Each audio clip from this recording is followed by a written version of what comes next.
Hey, what's up everybody? It's just Charles and I welcome you guys to another episode of the Dreamerspro Show, where we cover everything from sports, hot topics, classic debates, entertainment, and where we give you guys a fresh perspective on things and how we see them.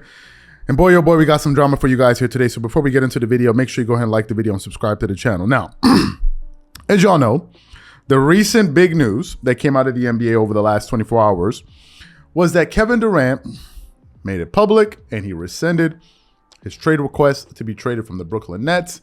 And now he made it clear that he wants to return to the Brooklyn Nets next season alongside his partner, Kyrie Irving. How are we aware of that? Because Kyrie Irving already opted in, number one. And over the weekend, we were able to get some images via Trey Young's, Instagram account, where he posted some pictures of himself, Kevin Durant, and other players working out. And they were able to basically quench that fire of, Kevin Durant and Kyrie Irving no longer have a relationship. So we know that. Now, this morning, stumbled upon an article, via yahoosports.com. And basically, this article was highlighting an exchange between Patrick Beverly and Kevin Durant on Twitter. I believe it was just yesterday, as it pertains to the situation of Kevin Durant and the Brooklyn Nets, with him deciding that he no longer wants to be traded. And during this exchange, these guys went at each other. And, Patrick Beverly, he's one of these guys that never really bites his tongue for anyone. And he basically let Kevin Durant know in no uncertain terms how he truly felt about the situation between him and the Brooklyn Nets. But before we get into that exchange, this video is brought to you by our sponsor, Aura, who's also the official sponsor of the Minnesota Timberwolves. Do you know what the fastest growing crime in America is today? It's identity theft. Imagine trying to log into your email only to see that your password has been changed. Then you start getting weird notifications from your bank and credit cards, only to find out that all of your personal and sensitive information has been totally compromised. If you think it can happen to you and your family, just know that in 2020, over 49 million Americans were victims to identity theft, costing them a combined $56 billion. That is why we are excited to partner with Aura, who's the sponsor of this video. Aura is the #1 identity theft and financial fraud protection. Aura monitors the dark web and alerts you if any of your passwords and accounts have been breached. And funny enough, after using Aura, I discovered some of my credentials were floating around in the dark web, and the app showed me exactly when and where the breach happened. In addition, Aura allows you to set spending alerts, and they'll notify you of any suspicious transactions. Aura is 4 times faster than any of its competitors in alerting you if someone is trying to open a credit card or obtain a loan using your name. And remember this, every 14 seconds, someone becomes a victim of identity fraud. Don't let it happen to you. Now click the link in the description and try Aura for free for 2 weeks and see if any of you or your family's personal information has been compromised. Start your free trial at aura.com/dreamerspro. And when you try Aura, by using the link in the description below, also know that you're supporting this channel. Thank you. So what we want to do is just quickly get into this article here and basically go over these tweets. So basically the article starts off with the headline: Kevin Durant and Patrick Beverly trade Twitter barbs after Nets reconciliation. So let me just go through one of the tweets here. Basically, Patrick Beverly said, "Y'all can sit and don't want to say nothing, but that ain't cool. It's dudes with families out here who haven't got a job because of this KD bleep. And to be on and off ain't cool. Blessings, gang." It goes, "Damn, gang, who said I was talking about you? I'm speaking of how it was done. Both sides need to keep that private. But noted." And then Kevin Durant went on Twitter again, and he was going at someone else. This was yesterday. He was going to Jordan Hicks. He said, "I don't have to explain myself to Jordan Hicks. Who are you again?" And what he was referring to was what Jordan Hicks posted. He said, "Not a single tweet to explain yourself, just pettiness. But then you want to get mad when reporters try and figure it out. But then you want to get mad when the rest of the league is tired of you. But then you want to get mad when people fry you.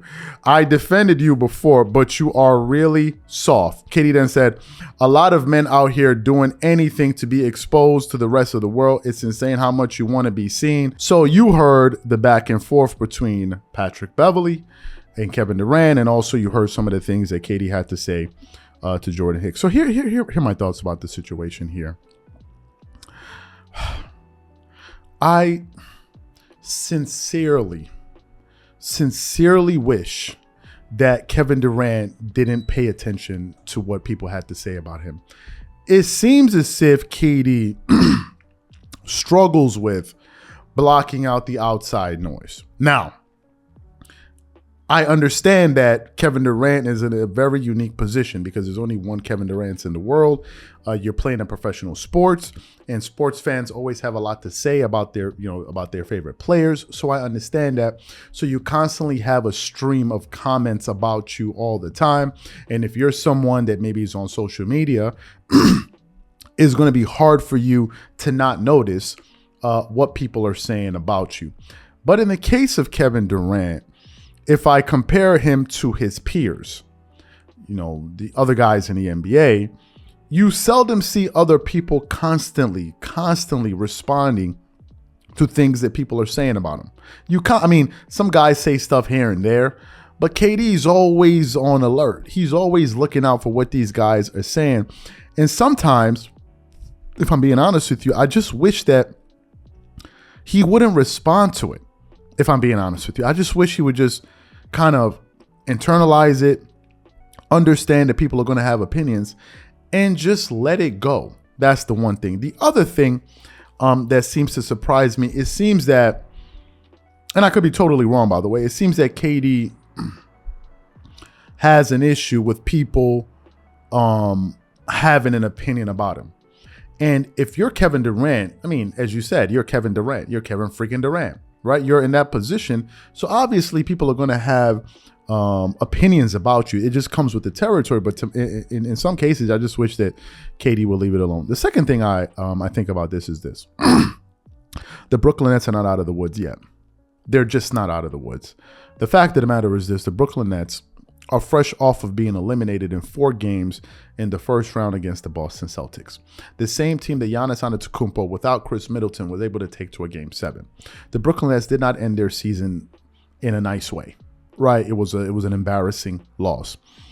I just think that going at people on Twitter should be the last thing that's on anybody's mind. The last time we saw Kevin Durant, he was being swept. So if I'm KD and I know that the last time the public saw me was that I was being swept in the first round, I'll be quiet. I would be more focused on coming back to prove people wrong. And this is why I'm going to say that I don't believe that the Brooklyn Nets are out of the woods yet. Seems to me that they're concerned with a lot of things that have nothing to do with people giving their opinions has no effect on your actual performance on the basketball court.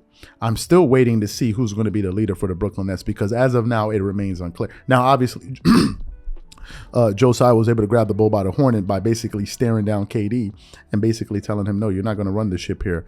You don't get to dictate the terms here. I'm sorry to tell you. And maybe Joe Tsai gave Kevin Durant his line that he likes to give to other people that he feels are inferior to him, probably because of what they do in the world or maybe how much money they make. Probably Joe Tsai looked at him and said, who are you again? He probably did that. So I just think that Kevin Durant just needs to relax and focus on basketball and stop responding to every little thing that people say about him online. Come on. It's like people are going to have opinions, man. So just, adapt. Excuse me. So these are my thoughts and opinions. What I want to know from you guys, whatever you think, leave your thoughts and comments in the comment section. Catch y'all on the next episode.